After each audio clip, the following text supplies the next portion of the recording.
P R Sunil, നമുക്ക് ആശുപത്രിയിലെ updation കൂടി ഒന്ന് പരിശോധിക്കാമെന്ന് തോന്നുന്നു. ഇപ്പോൾ 30-ലധികം പേർ ചികിത്സയിലുണ്ടെന്നാണ് മനസ്സിലാക്കുന്നത്. ഇതിൽ ഇന്നലെ തന്നെ ചിലരുടെ നില ഗുരുതരമാണെന്ന് പറഞ്ഞിരുന്നു. നിലവിലെ ഒരു സാഹചര്യം എന്താണ്? എത്ര പേർ LNGP ആശുപത്രിയിലുണ്ട്? മറ്റേതെങ്കിലും ആശുപത്രിയിലേക്ക് മാറ്റിയിട്ടുണ്ടോ? അതടക്കമുള്ള വിവരങ്ങൾ ലഭ്യമാകുന്നുണ്ടോ?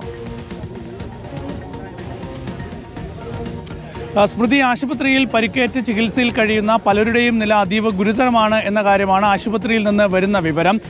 ഇപ്പോൾ 9 പേരുടെ മരണം ഔദ്യോഗികമായി സ്ഥിരീകരിച്ചിട്ടുണ്ട്. അതാണ് ഏറ്റവും ഒടുവിൽ വരുന്ന റിപ്പോർട്ട്. മറ്റ് പലരുടെയും നില അതീവ ഗുരുതരമായി തുടരുന്നു. പലരുടെയും ശരീരഭാഗങ്ങൾ അറ്റുപോയ ഒരു സ്ഥിതിയാണുള്ളത്. ഏതാണ്ട് 30ഓളം പേരെയാണ് പരിക്കുകളുടെ ആശുപത്രിയിൽ പ്രവേശിപ്പിച്ചിരിക്കുന്നത്. അപ്പോൾ അവരുടെയൊക്കെ തന്നെ ആരോഗ്യനില സംബന്ധിച്ചുള്ള കൂടുതൽ വിശദാംശങ്ങൾ അല്പസമയത്തിനകം ലഭിക്കും. ഏതായാലും ഇതൊരു വലിയ ഉഗ്രശേഷിയുള്ള സ്ഫോടനം തന്നെയായിരുന്നു. ഉഗ്രശേഷിയുള്ള സ്ഫോടനമായതുകൊണ്ടാണ് പലരുടെയും ശരീരഭാഗങ്ങൾ ഇതുപോലെ അറ്റുപോവുകയും ഒക്കെ ചെയ്തത്. ഒരു സാധാരണ CNG ടാങ്ക് പൊട്ടിത്തെറിച്ച രീതിയിലുള്ള ഒരു സാഹചര്യമല്ല. അപ്പോൾ ഇതൊരു വലിയ ഒരു പ്രഹരശേഷിയുള്ള ഒരു സ്ഫോടനം തന്നെയാണ് നടന്നിരിക്കുന്നത്. അപ്പോൾ 9 പേരുടെ മരണം ഇതുവരെ ഔദ്യോഗികമായി സ്ഥിരീകരിച്ചിട്ടുണ്ട്.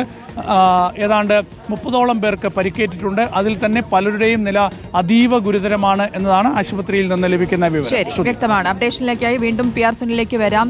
9 പേരുടെ മരണമാണ് ഇതിനോടകം സ്ഥിരീകരിച്ചിരിക്കുന്നത്. നിരവധി പേർ ഇപ്പോഴും ആശുപത്രിയിൽ ചികിത്സയിലുണ്ട്. അവരുടെ നില ഗുരുതരമാണ് പലരുടെയും.